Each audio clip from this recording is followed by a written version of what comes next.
I should have known something was wrong when Cameron insisted I wear the burgundy dress, not the emerald one I'd chosen that complimented my eyes, but the one he'd picked out 3 weeks ago and left hanging in my closet with a note that said, "Wear this tomorrow night." At 28, I had learned to pick my battles. A dress wasn't worth an argument, especially not tonight. Our engagement anniversary deserved celebration, not conflict. The Bellecourt restaurant occupied the top floor of the Paramount building, a glittering sanctuary of crystal chandeliers and floor-to-ceiling windows overlooking Manhattan's skyline. I'd been here once before, for my promotion dinner at the architecture firm. That night, Cameron had complained about the prices the entire evening, but tonight he'd made the reservation himself. Before we begin, if you believe love can be both salvation and destruction, make sure to subscribe. It's free and it helps us share more stories from Desire Tales. My heels clicked across the marble entryway as the maitre d' greeted me with a professional smile that didn't quite reach his eyes. "Miss Price, your party is already seated." Your party, not your fiancé. The phrasing should have been my second warning. I followed him through the crowded dining room, aware of the subtle hush that trailed behind me. The Bellecourt attracted Manhattan's elite: old money, new money, and everything in between.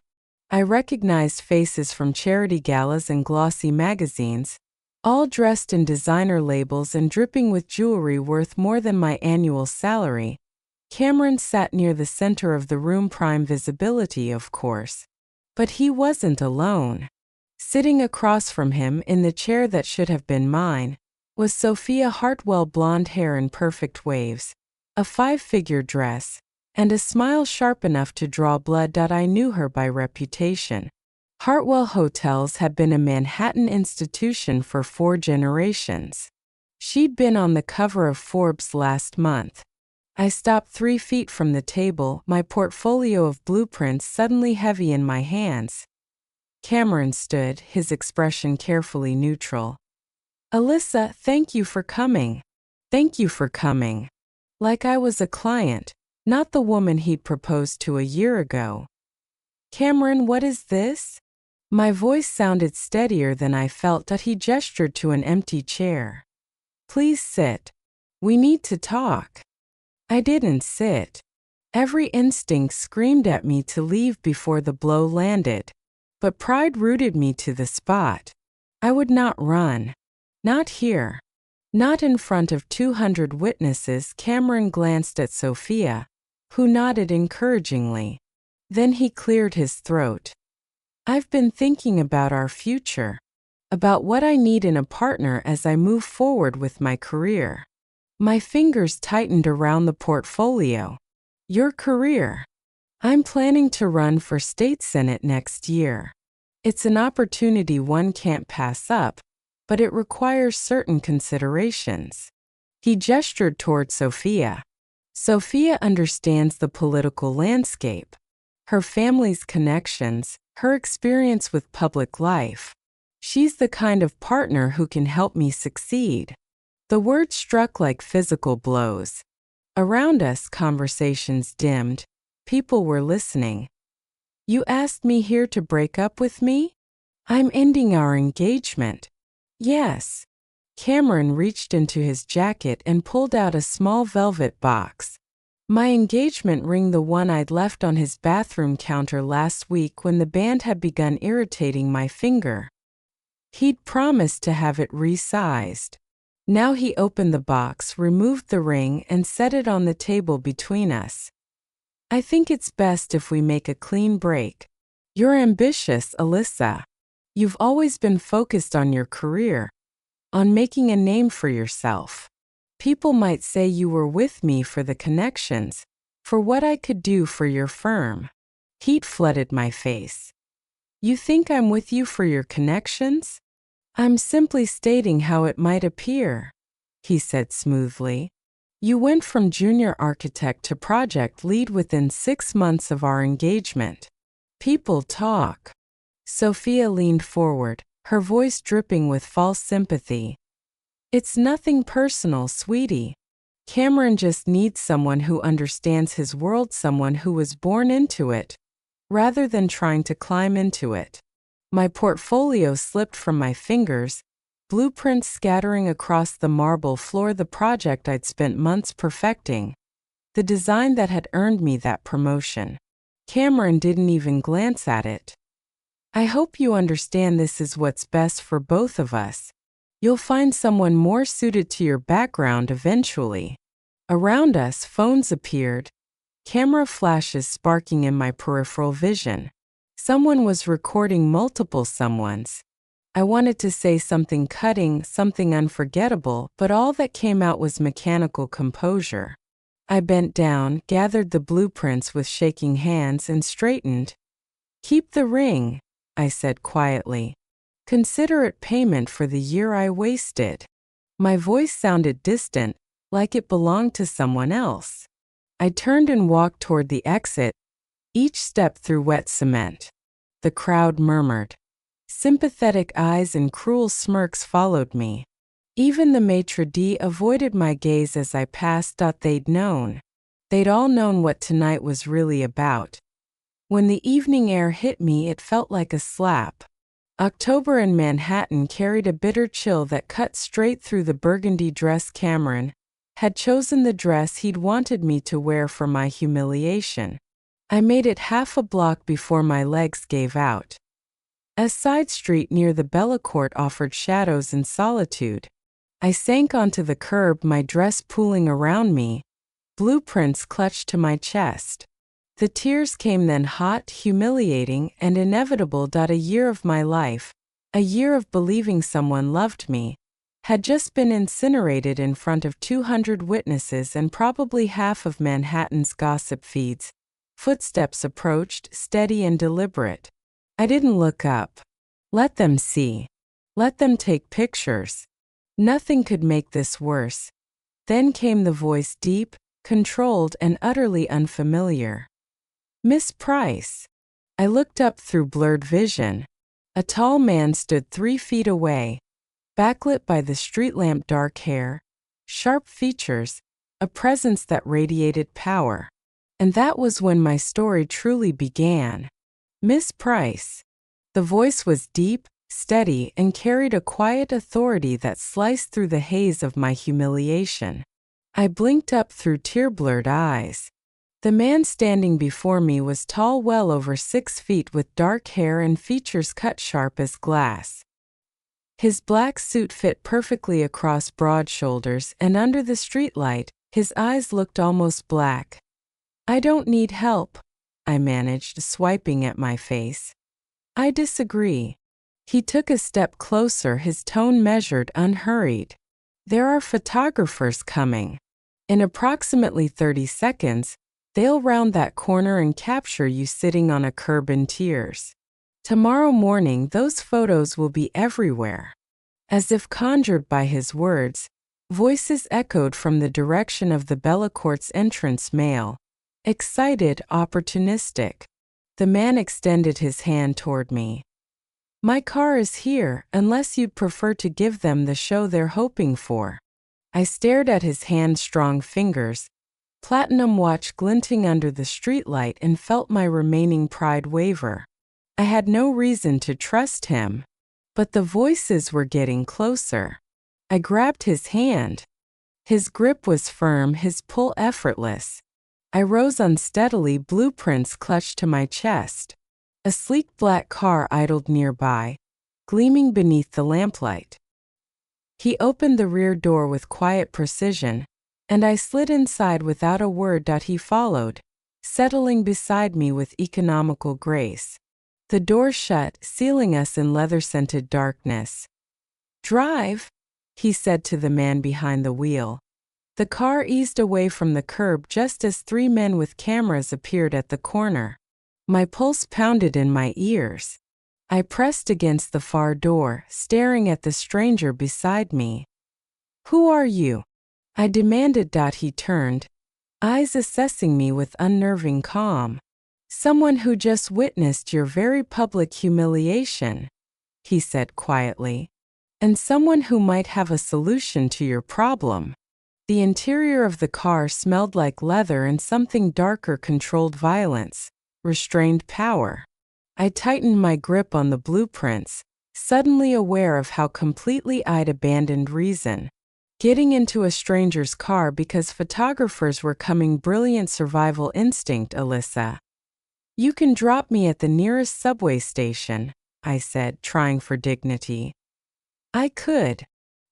He angled his body slightly toward me, and the passing streetlights illuminated his face, square jaw, a faint scar through his left eyebrow, eyes that examined me as if I were a puzzle to be solved.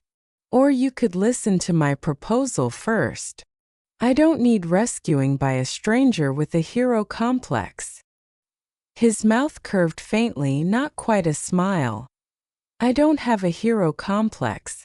I have a business opportunity that requires someone in precisely your position. My position? I gave a short, brittle laugh. You mean publicly humiliated and unemployed by morning? He didn't flinch. Not unemployed yet. But yes, that video is already viral. Check your phone if you don't believe me.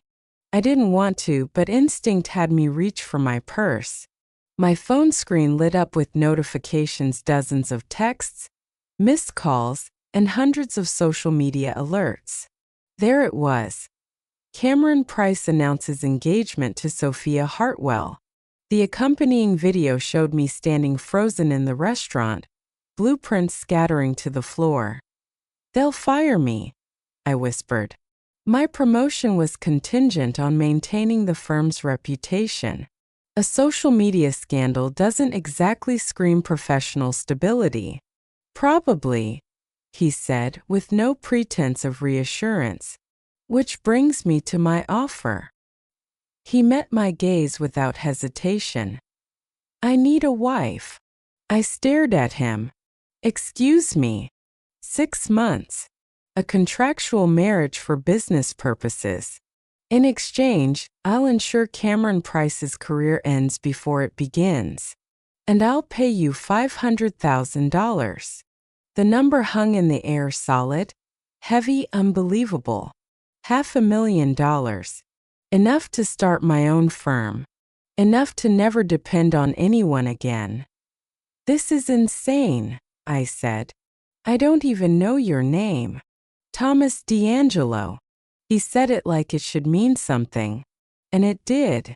Even I, who avoided the darker side of Manhattan business, knew the name D'Angelo. The family controlled vast parts of the East Coast shipping, construction, and according to rumor, several less lawful ventures. You're a criminal. I'm a businessman who operates in gray areas, he replied evenly.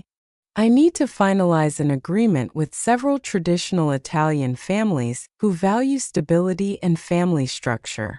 A wife provides legitimacy. Why not find someone who actually wants to marry you? Because this is business, not romance. Romance complicates things. You need financial security and revenge against the man who humiliated you. I need a spouse for 6 months to close a deal worth substantially more than the $500,000 I'm offering you. It's a transaction. The car glided smoothly through Manhattan's late-night streets. Outside, neon reflections slid across the glass, and for the first time since the Bellacourt, I felt the numbness break into something like disbelief. Stop the car, I said. He leaned forward slightly. We're 3 blocks from your apartment. I'll drop you there. He reached into his jacket and pulled out a small matte black card. Simple. Expensive. Only a phone number embossed on one side. You'll consider my offer, he said. If you're interested, call that number. And if I'm not? Then you'll deal with tomorrow's fallout on your own. Fair warning, it will be brutal. The car stopped in front of my building, a modest walk-up in a slowly gentrifying neighborhood that still allowed me to afford rent. The driver stepped out and opened my door. Thomas D'Angelo remained in shadow. Think about it, Miss Price. he said. 6 months of your life in exchange for the means to build the future you deserve, and the satisfaction of watching Cameron lose everything he thinks makes him important. I climbed out, my legs shaking. This is crazy. Most worthwhile decisions are. The door closed and the car pulled away, disappearing into the Manhattan night that I stood there for a long moment, the cool wind tugging at my hair, the black business card burning against my palm. When I finally reached my apartment, the silence was crushing. I dropped my blueprints on the kitchen table and opened my phone again. The video had been shared 40,000 times. Half the comments called me a gold digger. The other half pitied me that I lasted 2 days of whispers at work, sympathetic looks, and suggestions from my boss that I'd take a leave of absence.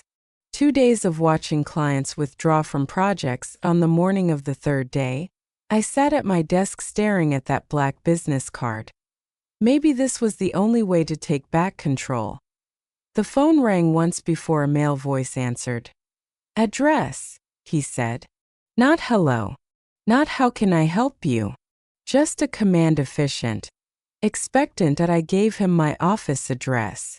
He hung up without another word. 20 minutes later, a text arrived. Red sedan outside in 5 minutes. Get in. I looked out the window, and there it was, sleek, waiting just like he'd promised. Somewhere deep inside, fear battled curiosity, but I already knew my choice. The red sedan was exactly where the message said it would, battling at the curb, sleek and silent. The driver didn't look at me when I approached, simply opened the rear door. I slid inside, clutching my bag as the car merged into midday traffic without a word exchanged. We drove toward the waterfront, not the glossy tourist side filled with cafes and yachts, but the industrial docks, gray and sprawling, where cargo ships loomed like giants against the skyline. The car stopped in front of a building that looked abandoned from the outside. Brick walls, narrow windows, no signage. The driver gestured toward a side entrance. "Inside," he said simply. That I stepped out, the wind off the river biting against my skin. Every instinct told me to turn around. Instead, I pushed open the heavy metal door. The interior contradicted the exterior completely. Modern, polished office space stretched before megaless walls, sleek furniture, and the quiet hum of expensive technology. But what caught my attention were the men. 3 of them stationed strategically around the room, each radiating the same kind of alert stillness that screamed military training and concealed weapons. "Miss Price." Thomas D'Angelo emerged from an office in the back. Daylight didn't soften him, it made him look sharper, more deliberate. The tailored suit, the confident posture, the kind of presence that filled every inch of space he entered. "Thank you for coming." "I haven't agreed to anything," I replied, keeping my tone neutral. "But you're here," he said, voice calm, "which means you're considering it." He gestured toward his office. "Please." The room beyond was minimal. A desk, 2 chairs, and floor-to-ceiling windows overlooking the docks. I remained standing. "I need to understand what I'd actually be agreeing to," I said. "Marriage means what exactly? Living together? Public appearances?" "Yes to both," Thomas answered without hesitation. "You'd move into my apartment. We'd attend social functions together. Present the image of a stable, committed relationship. Separate bedrooms, no physical intimacy unless mutually agreed upon for appearances. And you maintain complete professional freedom. Except I can't tell anyone the truth." "Correct," he said. "As far as the world is concerned, we're genuinely married. The contract itself remains confidential." I crossed my arms. "And what about your actual business, the illegal parts?" "You don't question my operational decisions," he said evenly. "But you're free to voice concerns about anything related to legitimate construction projects." I own several development companies that operate entirely within legal boundaries. For 6 months, I said slowly. For 6 months, he confirmed. Then we divorce quietly. You receive your payment and we both move forward. I turned toward the window, watching cargo ships being loaded, cranes moving with mechanical precision. And Cameron? I asked. You said you'd destroy his career. I have numerous connections in political and legal circles, Thomas said, his tone almost casual. By the time I'm finished, Cameron Price will be fortunate to work as an ambulance chaser in Jersey. There was no emotion in his voice, just fact. When would this marriage happen? 48 hours, he replied. I have a judge who owes me favors. Private ceremony. Legal and binding. This is completely insane, I whispered. You've mentioned that, he said. Then with a hint of amusement. Are you saying no? I turned to face him fully. Those dark eyes held no pressure, no demand, just quiet confidence, as if he already knew what my answer would be. 500,000, I said. In writing. And I want it confirmed that separate bedrooms means actual separation. No expectations. Done. He moved behind his desk, retrieving a document from a sleek leather folder. I had a feeling you'd want everything formalized. He slid the contract across the desk toward me. Read it. Take your time. If you agree, sign. I sat down, my fingers trembling slightly as I opened the folder. The contract was meticulous, printed on thick ivory paper. It laid everything out in precise legal terms. 6 months of marriage in name and law. A $500,000 deposited into my account upon the completion of his business agreement, or a clause guaranteeing payment even if the deal failed for reasons beyond my control. When I reached the last page, I hesitated. This was the line between humiliation and something far more dangerous. My hand shook slightly as I signed my name. Thomas signed immediately below mine, his handwriting bold and deliberate. Then he extended his hand. Welcome to the arrangement, Mrs. D'Angelo. His grip was warm, steady, reassuring, and unnerving all at once. The penthouse occupied the entire top floor of a building in Tribeca that didn't advertise its existence. No doorman, just biometric security and cameras discreetly tucked into every corner.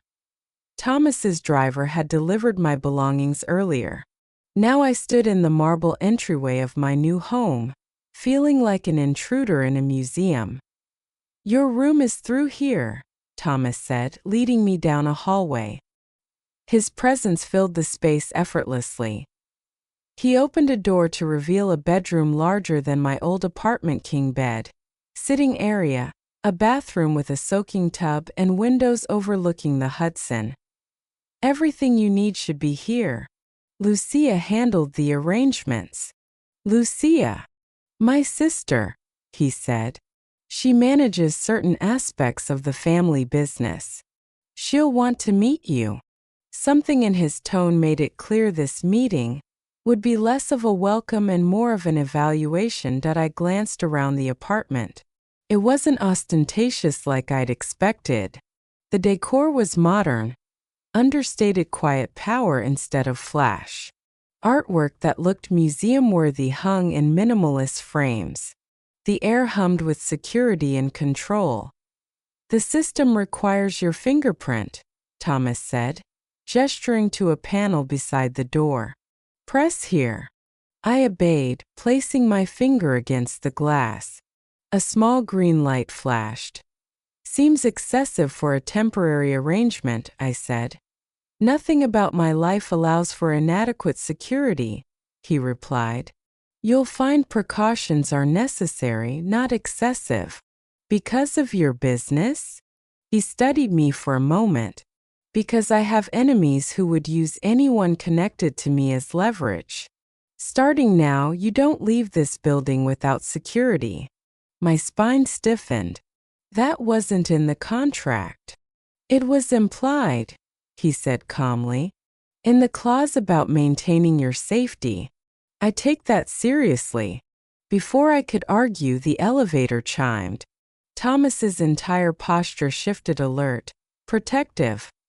The doors opened to reveal a woman who could only be Lucia. She shared Thomas's dark eyes and striking features, but where his presence suggested restrained violence, hers radiated sharp intelligence. Mid-30s, charcoal gray suit, heels that clicked like punctuation. She entered with the confidence of someone who belonged everywhere. So this is the architect, Lucia said, her gaze sweeping over my measuring, dissecting. Alyssa Price, 28, recently promoted, publicly humiliated by an ex-fiancé who traded up for political connections. Interesting choice, Thomas. Lucia. Thomas's warning tone didn't faze her. What? I'm simply acknowledging that your new wife has had a difficult week. She moved closer and I resisted the urge to step back. I need to know you understand what you've signed up for, Lucia continued. My brother's world isn't safe. Marriage to him, even a temporary one, makes you a target. She's been briefed, Thomas said. Briefed isn't understanding. Lucia circled me slowly, assessing every inch. Tell me, Alyssa, if someone put a gun to your head and demanded information about Thomas's business dealings, what would you do? I don't know anything about his business dealings. Exactly, Lucia said. And you'll keep it that way. No questions about where he goes, who he meets with, or what happens in those warehouses. Ignorance isn't just bliss, it's survival. Lucia, enough, Thomas said sharply. She lifted her hands in mock surrender. Just making sure we're all clear on expectations. I'm sure we'll be seeing much more of each other. Her smile didn't reach her eyes as she stepped back into the elevator. Welcome to the family. When the doors closed, silence fell like a curtain. She doesn't trust me, I said quietly. She doesn't trust anyone, Thomas replied. It's kept her alive this long. He turned toward the window, hands in his pockets. But she'll come around. Lucia respects competence. And your professional credentials are solid. How reassuring, I murmured. Something flickered across his expression, something close to amusement. You should rest. We have an event tomorrow night. The annual Garrison Foundation Gala. Black tie. Your ex-fiancé will be there. I froze. Cameron. Proving our marriage is legitimate requires being seen together, Thomas said, already turning toward his own room. The gala is ideal. Plus, he added over his shoulder, watching his face when we walk in together will be entertaining for both of us. He disappeared behind his door, leaving me alone in the silence of the penthouse and my closet. A gown weighted navy silk, elegant and impossibly beautiful. And on the safe, a note in his handwriting read, "Combination your birthday." I opened the safe and stared at the jewelry inside: diamonds, emeralds, pieces that belonged in museums. I chose simple pearl studs. Nothing that screamed wealth I didn't earn. When I finally lay in bed, sleep refused to come. The city lights outside painted patterns across the ceiling. Tomorrow I would walk into a room full of people who'd once watched me fall apart. Only this time I wouldn't be alone. The next evening arrived too quickly. The dress fit like it had been made for me. Deep navy silk that shimmered under the light, hugging every line of my body with quiet confidence. I paired it with the pearl earrings I'd chosen the night before. They were simple, elegant, and made me feel grounded. Like I was still myself beneath the surface glamour. I stared at my reflection for a long moment. The woman looking back seemed like someone else, poised, untouchable, a stranger who knew how to survive among sharks' professional armor, I told myself. Just another kind of blueprint to follow. Thomas waited in the living room, standing near the window that overlooked the Manhattan skyline. When I stepped out, his gaze swept over me, and something in his expression shifted. Not approval exactly. Recognition.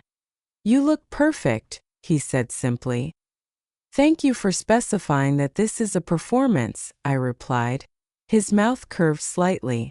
"Everything is a performance, Alyssa. The only difference is how well we execute it." The car ride to the Garrison Foundation Gala passed mostly in silence. Thomas spoke in low tones on his phone about shipments and schedules, details I deliberately tuned out. When we pulled up to the Metropolitan Museum, where the event was being held, photographers lined the entrance like a gauntlet. Thomas stepped out first, then turned and offered me his hand. "Ready?" "No," I said honestly. "Absolutely not." But I took his hand anyway. The camera flashes were blinding, the shouted questions disorienting. "Mr. D'Angelo, who is your date? Is it true you recently got married? Miss Price, how long have you known Thomas D'Angelo?" Thomas ignored them all. His hand rested firmly at my lower back as we walked past, the touch both protective and deliberate.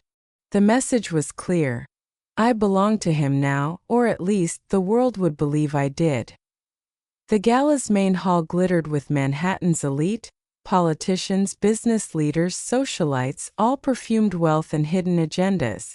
I recognized faces from magazines, charity events, and more than a few who had been at the Bellacourt the night of my humiliation. And there, near the center of the room, stood Cameron and Sophia. Our eyes met across the crowd. I felt Thomas lean in, his voice a low murmur against my ear. "Shall we go say hello to your ex-fiancé?" My pulse jumped. "You can't be serious. I think it's time he met your husband." The possessive emphasis in that last word shouldn't have affected me, but it did. Heat curled low in my stomach. I lifted my chin and let Thomas guide me toward them. Cameron's expression went through a kaleidoscope of emotions: confusion, shock, then something that looked very much like panic when he noticed Thomas's hand at my waist. "Alyssa," he managed, recovering his composure with visible effort. "I didn't expect to see you here." "Funny," I said lightly. "I was thinking the same about you." I let my voice stay cool, polite. The kind of tone that draws blood without raising volume. "Cameron, Sophia," I continued, "I'd like you to meet my husband, Thomas D'Angelo." Sophia's carefully maintained smile cracked for the first time. "Husband? That's impossible. The engagement just ended a week ago." Thomas's tone was calm, conversational, but his presence commanded attention from everyone nearby. Plenty of time for Alyssa and me to recognize what we have. We were married 3 days ago in a private ceremony. Cameron's throat moved as he swallowed hard. Of course he knew the name D'Angelo. Everyone in Manhattan's power circles did. The weight of it showed in his eyes, an understanding that he'd picked a fight he couldn't possibly win. "How convenient," Sophia said tightly. "You certainly moved on quickly, Alyssa." Thomas's fingers tightened slightly at my waist. "My wife doesn't need to justify her choices to anyone," he said evenly. "Especially not to people who lack the grace to treat her with respect." The temperature in the room seemed to drop. Conversation slowed. Eyes turned toward us. Cameron cleared his throat, forcing a smile that didn't reach his eyes. "Of course, we wish you both every happiness." "I'm sure you do," Thomas replied, his own smile razor-sharp. "Enjoy your evening." He guided me away before either of them could respond, his hand still resting at the small of my back. My heart pounded, but it wasn't fear anymore, it was satisfaction. "That was brutal," I whispered once we were clear of them. "That was necessary," he said. By tomorrow morning, everyone who matters will know you're untouchable. He caught the attention of a passing waiter and took 2 glasses of champagne, handing one to me. Now we circulate, he added. Let people see us together. Establish that this marriage is legitimate. The next hour blurred into a parade of introductions. Business associates of Thomas's, politicians who smiled too widely, women who assessed my dress, my jewelry, and my posture with predatory curiosity. Thomas handled it all with ease, the perfect image of control and confidence. Each time he introduced me as his wife, his tone carried quiet authority, claiming but not possessive. I played my part too, smiling at the right moments, answering questions with practiced composure. When we finally found a quiet corner near the museum's Greek sculpture exhibit, I exhaled for the first time in what felt like hours. You're good at this, Thomas observed, studying me over the rim of his glass. Most people find these events exhausting. I spent years attending firm functions where I was the youngest person in the room by a decade, I said. I learned to adapt. I took a sip of champagne. It was excellent, predictably, though I'm usually not playing the role of a mafia wife. Technically, he said, you're playing the role of my wife. The mafia part is secondary. Sure, I murmured, because people definitely see you as just a businessman. Something darker flickered in his eyes. They see what I allow them to see: power, control, success. The specifics of how I achieve those things remain deliberately vague. Before I could respond, Lucia appeared, gliding through the crowd like a shadow in a designer gown. Thomas, she said quietly, we have a situation. His demeanor changed instantly, the charming mask slipping into something harder, sharper. What kind of situation? Franco Versani is here, she said, with architectural plans for a development project in Red Hook. He's presenting them to the Castellano family in the East Gallery. Something unspoken passed between them, a language of silent calculation. Thomas's jaw tightened. Excuse me for a moment, he said. Then to me, softer, stay here.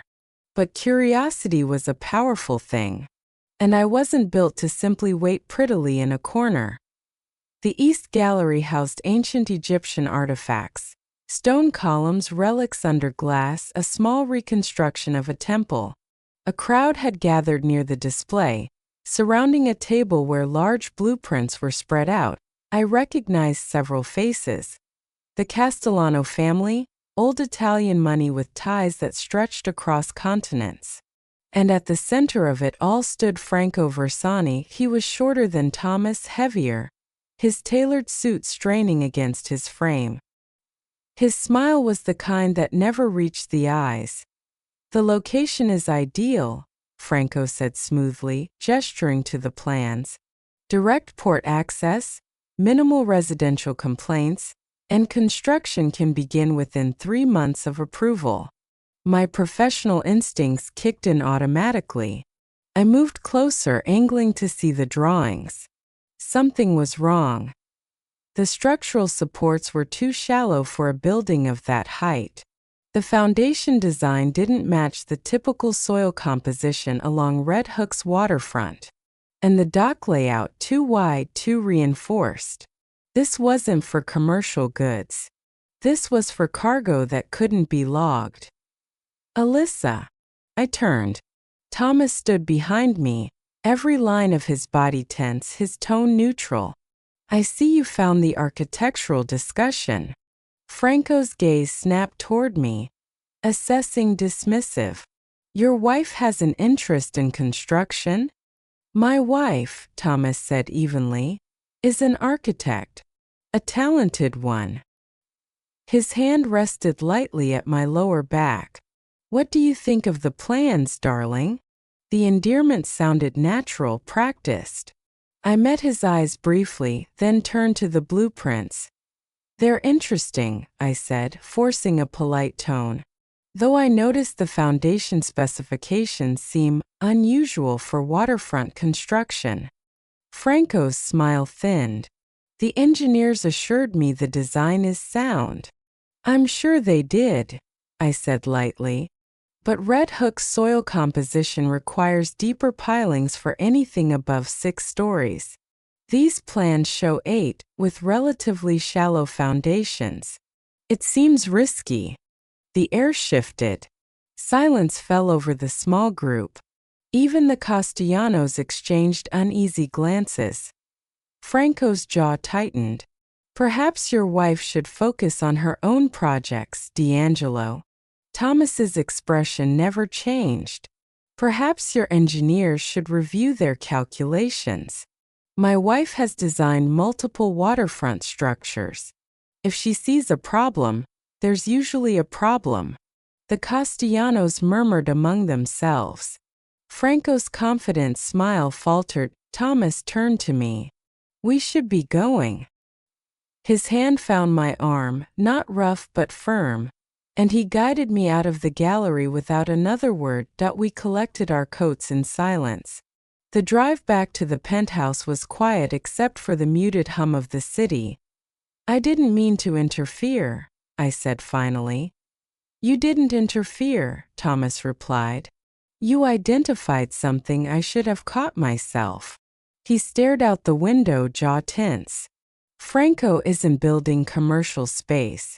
He's creating a warehouse for contraband storage, probably weapons. The inadequate foundation would allow him to expand underground without drawing attention. You may have just prevented a territorial war. The weight of his words settled in the air between us. I thought I wasn't supposed to question your business, I said softly. You weren't questioning my business, he said, glancing at me. You were applying your professional expertise to a construction project. There's a difference. Something softened in his expression. Thank you. When we reached the penthouse, the atmosphere felt changed. Less cold. Less formal. Thomas poured 2 glasses of whiskey and handed one to me. You handled yourself well tonight, he said. So did you. He gave a faint smile. For the record, I underestimated you.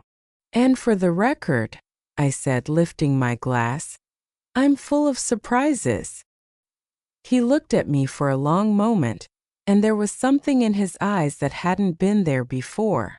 Respect. Interest. Something deeper that neither of us dared name yet. The toast clinked softly between us. 2 people who'd walked into a performance and accidentally started writing a very different story. The days after the gala settled into a rhythm I hadn't expected. My paid leave from the architecture firm turned into something like forced freedom.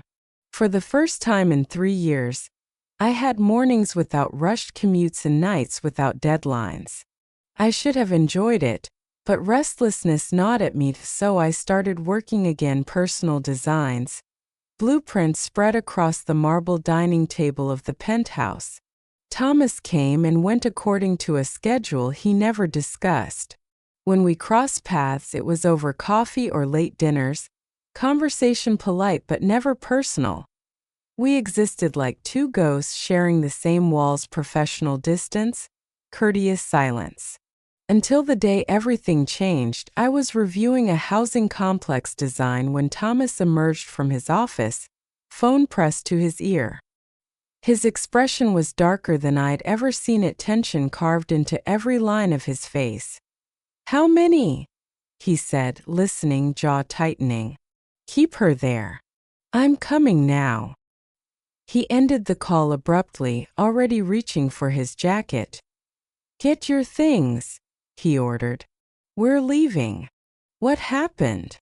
There's a situation at one of my construction sites, he said shortly. I need to handle it personally. Why would I come to a construction site? Because leaving you here without protection defeats the purpose of keeping you safe. There was no room for argument in his tone. I grabbed my coat and followed him into the elevator.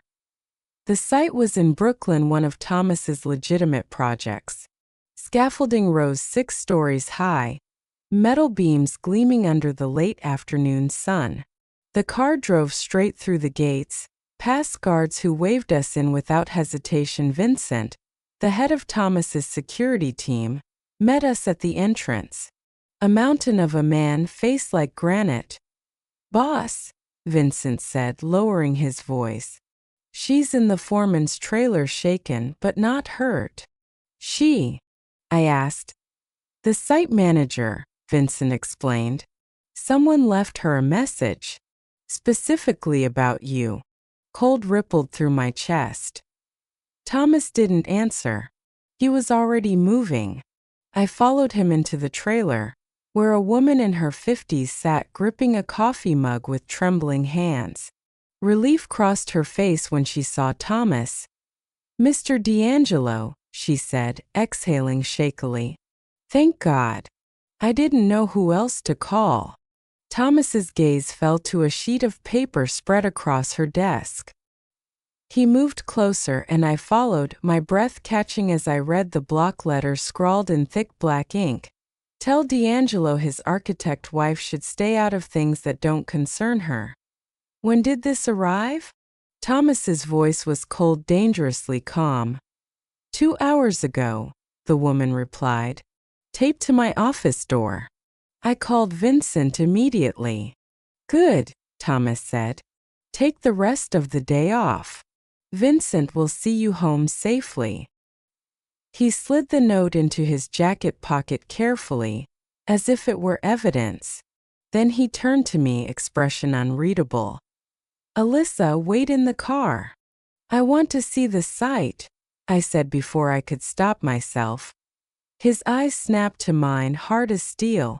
"That's not a request. I'm an architect, Thomas. If someone's threatening me over construction projects, I want to know what they're so afraid of." For a moment he just looked at me, silent, calculating. Then with a sharp nod he said, "Vincent, sweep the perimeter again. I'm taking her through." The site smelled of concrete, dust, and metal.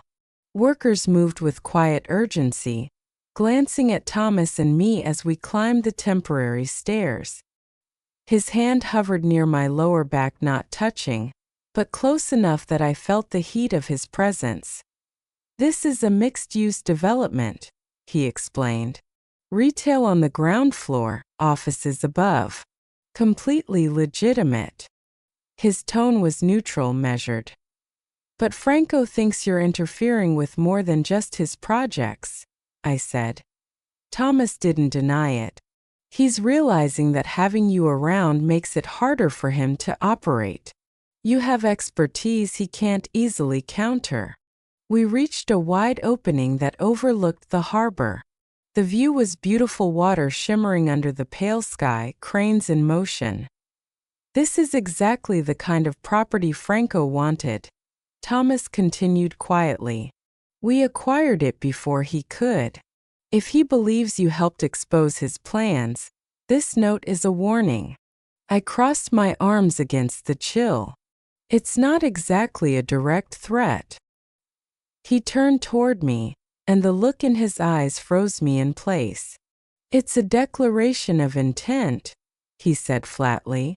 "Next time it won't be a note." Before I could respond, a muffled thump shook the air, low but powerful enough to make the floor tremble beneath us. "Gas main rupture," someone shouted from below. Thomas's reaction was instantaneous. He grabbed my arm and pulled me back from the window. "Stay behind me," he said, voice like ice. Vincent appeared on the lower stairs, weapon drawn. "Contained, but we need to evacuate. Could be deliberate." Thomas's hand tightened on my arm. "Move." We descended quickly, his body positioned between me and everything else. Workers rushed past in organized chaos, emergency drills unfolding like choreography. Within minutes, we were in the car, speeding away from the site. Thomas didn't speak until we'd cleared several blocks. His hand rested on my knee, steady, possessive, almost trembling. "Are you hurt?" His voice was rougher than usual. "I'm fine," I said. "Thomas, look at me." He did. And what I saw in his expression hollowed my chest, not anger, but fear. Real, unguarded fear. "I'm okay," I said again, softer this time. He exhaled shakily, then lifted his hand to my face, his thumb brushing my cheekbone with a tenderness that didn't match the chaos we'd just escaped. "This isn't worth $500,000, he said quietly. "This isn't worth any amount of money."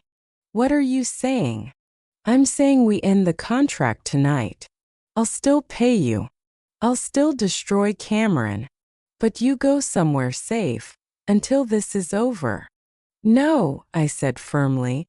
His eyes darkened. "Alyssa." "No, Thomas. I'm not running because someone tried to intimidate us. Maybe it wasn't even sabotage. Maybe it was just a faulty gas line." Even as the words left my mouth, I knew the lie was transparent. But I couldn't bring myself to back down. "I signed a contract," I said. 6 months. I don't break my commitments." Something flickered in his expression, something that looked dangerously close to admiration. "You're either incredibly brave," he said slowly, "or completely foolish." "Probably both," I replied, pulse hammering. "But I'm not leaving." We pulled into the underground garage beneath the penthouse, but neither of us moved. The air between us was charged, too full of everything unsaid. Thomas's hand still rested against my face, thumb tracing slow circles along my jawline. "I lost someone once," he said quietly. "My wife. 7 years ago. We were driving home from dinner when another car forced us off the road. I survived. She didn't." My breath caught. "They targeted her to hurt me," he continued. "A rival family sending a message. I swore I'd never put anyone in that position again. Never care enough to make them a target. And yet," I said gently, "you married me." "Because it was supposed to be business," he said, his voice rough. "No emotion. No risk." His thumb brushed my lip, his eyes fixed on mine. Except somewhere between the gala and today, that changed. I should have said something, should have reminded him of the rules we'd set. But instead I leaned into his touch. "Thomas, this isn't." He kissed me before I could finish. It wasn't gentle. It wasn't tentative. It was a collision of fear and relief, of two people who'd spent weeks pretending indifference. His hand tangled in my hair, the other pulling me closer, anchoring me against him, and I kissed him back. All the anger, confusion, and longing unraveling in that one moment when we finally broke apart, both breathless. He pressed his forehead to mine. "I can't lose you," he whispered. "I won't survive it again." "Then don't push me away," I said, fingers gripping his jacket. "We face this together, or we don't face it at all." He gave a short, almost bitter laugh. "You have no idea what you're signing up for." "Then show me," I said quietly. "No more protection from information. No more pretending I'm fragile. If I'm really in danger, I need to know everything." He studied me for a long moment. Then he nodded slowly. "Everything," he agreed. "Starting with the fact that Franco Versani isn't working alone. Someone close to me has been feeding him information. Someone who knew exactly where you'd be today." The implication hit like ice water. "You have a traitor," I whispered. "I have a problem," Thomas said grimly. "That could get us both killed if we don't find out who it is." He straightened, the mask of control sliding back into place. "Welcome to my world, Alyssa," he said. It's far more complicated than construction plans and foundation specifications. The elevator doors opened and he reached for my hand. I let him take it. And this time I didn't let go. The night after the explosion, Thomas barely slept. I could hear him pacing through the penthouse until dawn, his voice low as he made calls I wasn't meant to overhear. By morning, his calm had returned. The kind of deadly calm that meant action was coming. Lucia arrived before breakfast, dressed in black, hair pulled into a severe knot. She set a tablet on the dining table and looked directly at her brother. I reviewed security footage from all sites in the last 72 hours, she said. The leak isn't external. It's someone inside your own network. The timing of that gas main accident was too precise. Thomas leaned forward. Who? Not sure yet, Lucia admitted. But whoever it is had access to your schedule, your construction contracts, and your security routes. Someone who knows when and where you move. Thomas's jaw tightened, which narrows it down to 5 people. She nodded. And one of them has been in contact with Franco Versani's lawyer. Multiple calls. Encrypted but traceable. Name. Lucia's tone was flat. Cameron Price. My breath caught. Cameron. Lucia turned to me. Your ex-fiancé has been busy. He's feeding Franco information. Details only someone close to you or your firm would know. Thomas's gaze met mine. He's using your past connection to get to me. He's not smart enough to understand what he's involved in, I said softly. He's ambitious. Desperate, maybe. But Franco will use him and discard him. Thomas leaned back thinking. Then we'll let him hang himself before that happens. Lucia arched an eyebrow. What are you planning? A trap, Thomas said simply. A clean one. Public. Recorded. He turned to me. And you're going to help. 2 days later, I stood in the lobby of the Red Hook development site, the same one Franco had once tried to claim. My hands shook slightly as I adjusted the rolled blueprints in my arms. The plan was simple in theory, dangerous in execution. I would present a set of updated architectural designs for a new waterfront expansion. The bait was worth millions. Detailed plans for a supposed underground storage facility, disguised as commercial space. We leaked just enough through one of Lucia's controlled channels to ensure Franco's people would intercept it. Cameron would deliver the information personally, thinking he was selling Thomas out. Thomas and his team would record the exchange, with FBI agents waiting nearby under Lucia's coordination. Every step, every word was calculated. The warehouse smelled of dust and salt air. Large windows framed the river, gray light spilling across stacks of materials. Everything's set, Lucia said through the earpiece hidden beneath my hair. We have agents in position. Franco's men are inbound. I swallowed hard. Copy. Thomas's voice came next, calm, steady, grounding. Stay near the table, Alyssa. Keep the blueprints visible. He'll come to you first. Understood. Footsteps echoed against the concrete before I saw them. Cameron leading the way, wearing an expensive suit and an expression that didn't belong to the man I once knew. Alyssa, he said with a smile that didn't reach his eyes. You look incredible. I didn't expect to see you here personally. Mr. Versani prefers dealing face-to-face, I replied evenly, laying the blueprints on the table. He hesitated, uncertain. You're working for D'Angelo, right? I thought you'd finally realize what kind of man he is. Oh, I've realized plenty, I said. Behind him, 2 men lingered near the door. Franco's bodyguards, their attention sweeping the room. Cameron moved closer. Look, Alyssa, you don't belong in his world. You're not like them. You're smart, you could help me make this deal. Franco's offering real money. We're talking millions. You'd finally get credit for your work. My pulse thudded in my ears.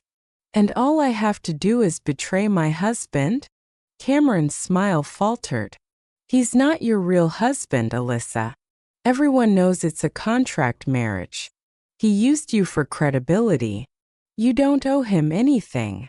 He reached into his briefcase and pulled out a flash drive.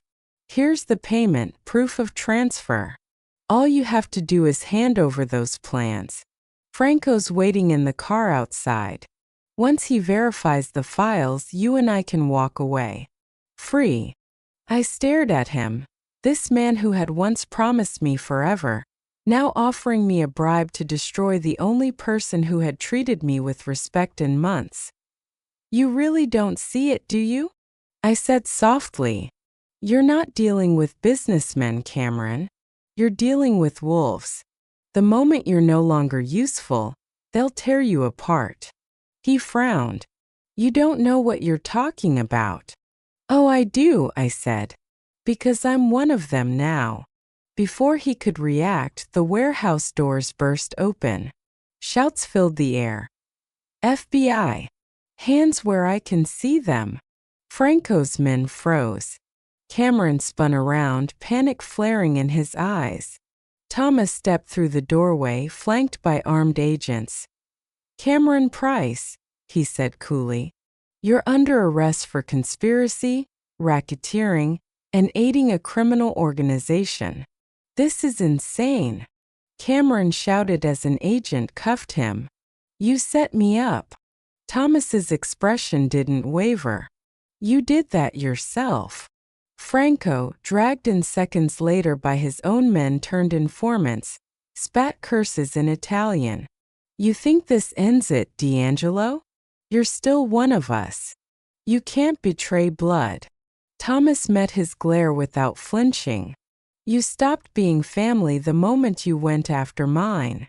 He turned to me, voice softening. Are you all right? I nodded, though my hands trembled. Lucia stepped forward, tapping her tablet. It's all recorded. Audio, video, the money trail, everything. Franco's entire operation just imploded. Thomas exhaled slowly. Good. Clean it up. No leaks. As the agents led the men away, Cameron twisted toward me one last time. He's not who you think he is, Alyssa. He's worse than any of them. I met his gaze calmly. Maybe. But at least he never lied about what he was. Hours later, back in the penthouse, silence stretched between us. The adrenaline had worn off, leaving only exhaustion and something raw beneath it. You shouldn't have been there, Thomas said finally. If anything had gone wrong. But it didn't, I interrupted. We did exactly what we planned. He ran a hand through his hair. You were almost caught in crossfire. You needed me, I said quietly, and I wanted to be there.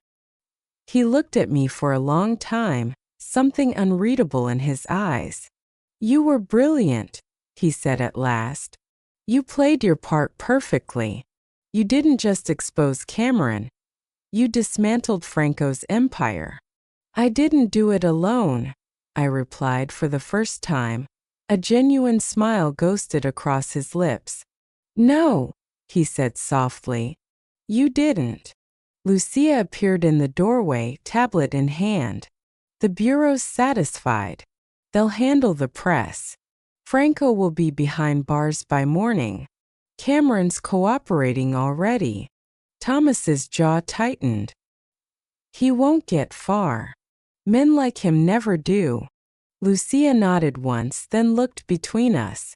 You two make a dangerous pair, she said dryly. Maybe that's exactly what this family needed. After she left, the room was quiet again.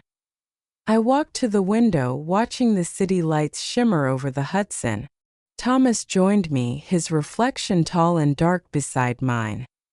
Do you ever regret it? I asked. The things you've done to protect this world of yours? He was silent for a long time. Then he said, every day. But tonight, for the first time, I don't. Because you won? Because you survived, he said simply. I turned toward him. His hand brushed mine, tentative, reverent. Lucia once told me something, I murmured. That ignorance isn't just bliss, it's survival. But maybe she's wrong. Maybe survival means knowing the truth and choosing to stay anyway. Thomas looked at me as if trying to memorize the moment. You're not afraid of me anymore, he said quietly. No, I whispered. Not anymore. He stepped closer, the faintest hint of a smile tugging at his mouth. Then maybe I should be afraid of you. Outside, sirens faded into the distance. Inside, the air felt heavy with everything that had been said, and everything that hadn't. The war was over. The betrayals were exposed. But something deeper had taken root between us, something neither of us could deny anymore. And as the city pulsed quietly below, I realized the truth. We hadn't just survived the trap, we'd rewritten the rules of the game. The city outside the penthouse windows was bathed in restless light, cars threading through the streets, neon reflections trembling across the Hudson. Inside, silence settled like smoke.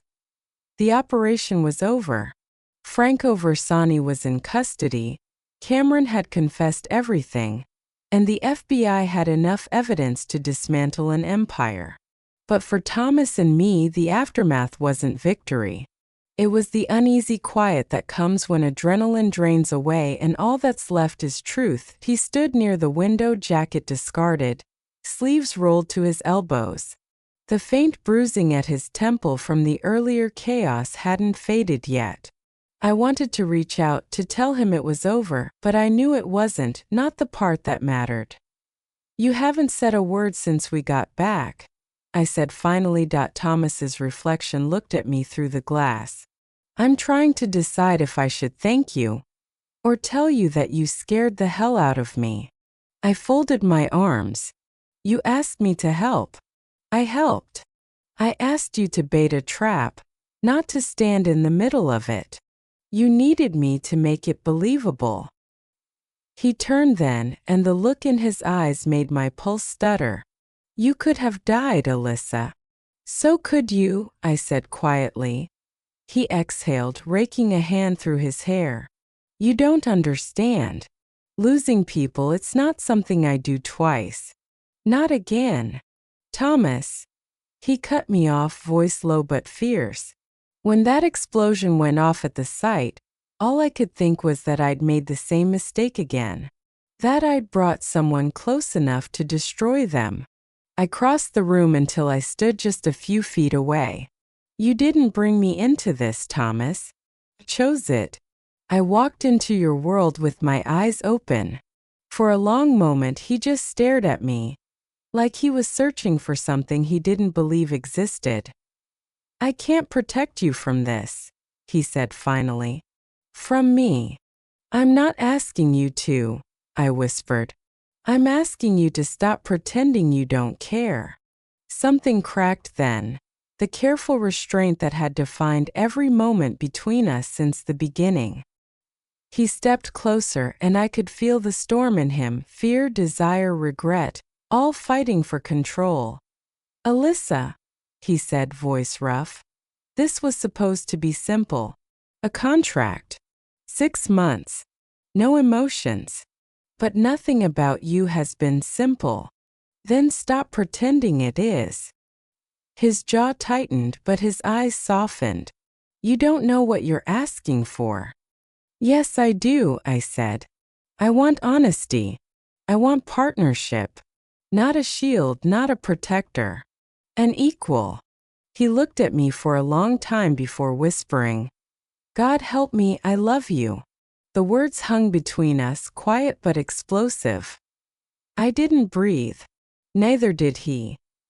Then I stepped forward and kissed him slowly, deliberately, Until the rest of the world fell away, it wasn't the desperate kiss in the car after the explosion. This one was different. It was an answer. A promise when we finally pulled apart, our foreheads rested together, breaths mingling in the still air. He spoke first, his voice barely above a whisper. You have no idea what that means, do you? Maybe not, I said. But I know what it feels like. He gave a small, unsteady laugh, the kind that sounded like surrender. You make me weak. No, I corrected softly. I make you human. Thomas brushed a thumb along my cheek, his touch reverent. You shouldn't want this life. I don't, I admitted. But I want you. Silence again. Then he drew a breath that sounded like a decision being made. Then we do it right, he said. No more contracts. No more lies. You're not a prop or a shield, or a pawn in someone else's game. Then what am I? My partner, he said simply. In everything. He moved toward his desk, pulled open a drawer, and took out the original contract, the legal document that had started it all. Without a word, he struck a match and held it to the edge. The paper curled, blackened, and caught fire. We watched it burn in the glass dish until nothing remained but ash. The contract's void, he said quietly. Whatever happens from here, it's real. I smiled faintly. That's the first honest business deal you've ever made, isn't it? Probably, he admitted. His voice roughened with something dangerously close to laughter. Lucia's voice interrupted us from the doorway. If you're both finished turning my conference room into a metaphor, the FBI just released a statement. Franco's assets are frozen. We're clean. Thomas didn't look away from me. Thank you, Lucia. She smirked. You might want to actually marry her now, big brother. The world already thinks you did. When she left, the air between us softened again. Thomas reached for my hand. You sure about this? I'm sure, I said. Whatever comes next, we face it together. He nodded once, solemn. Together, then. Outside, the storm clouds that had hung over the city for days finally broke apart, revealing streaks of pale light above the skyline. Felt symbolic. A clean slate. And for the first time since the night at Bellecourt, the night everything had fallen apart, I felt whole again. The woman Cameron Price had humiliated was gone. In her place stood someone reborn, standing beside a man who'd learned how to love without control. As Thomas wrapped his arm around me, his voice low against my ear, I heard him whisper, "Whatever comes, Alyssa, we face everything together or we don't face it at all." And I believed him. 3 months after Cameron's arrest, Manhattan looked different from the penthouse windows. Or maybe I looked at it differently now, no longer through the lens of humiliation or survival, but of quiet victory. The original 6-month contract had expired 2 weeks ago. I'd signed the divorce papers Thomas prepared, watched him file them, and then simply moved my belongings from the guest bedroom into his. Because contracts were for business. And what we had now was something that transcended every clause and signature. My architecture firm occupied a modest office in Chelsea, 3 employees, 6 active projects, and a reputation that finally belonged to me, not to anyone else's last name or power. Thomas had still transferred the $500,000 he'd promised, despite my protests.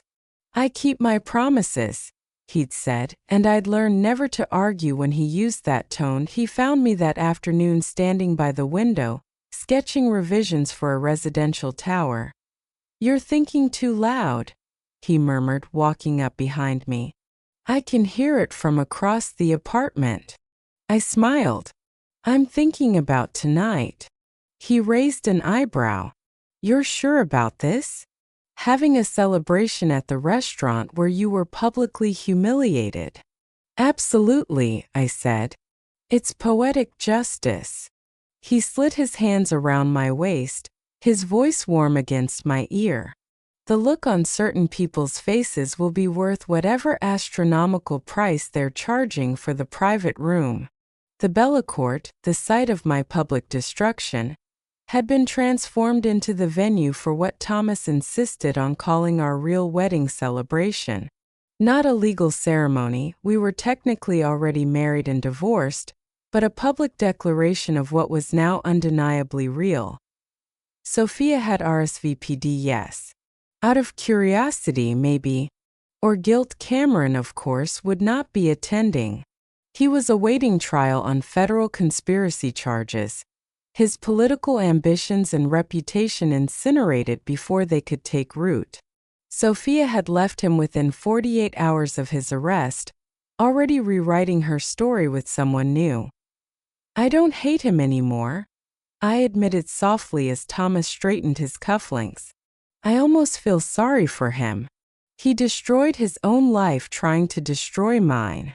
That's more generous than he deserves, Thomas said, kissing the side of my neck. But it's one of the things I love about you. You don't hold grudges once justice has been served.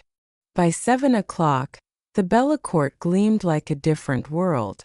The same crystal chandeliers, the same floor-to-ceiling windows, but tonight they glowed in our light, not in my humiliation. Lucia greeted us at the entrance, impeccable as ever in midnight blue. Perfect, she said briskly. Everyone important is already here. And there's a surprise guest. A good one before you panic. Thomas groaned. Whenever you say that, I immediately want to panic. She only smirked. Trust me. The private dining room had been transformed with elegant simplicity. White flowers, soft light. The hum of conversation from 200 guests who now witnessed not my downfall but my resurrection.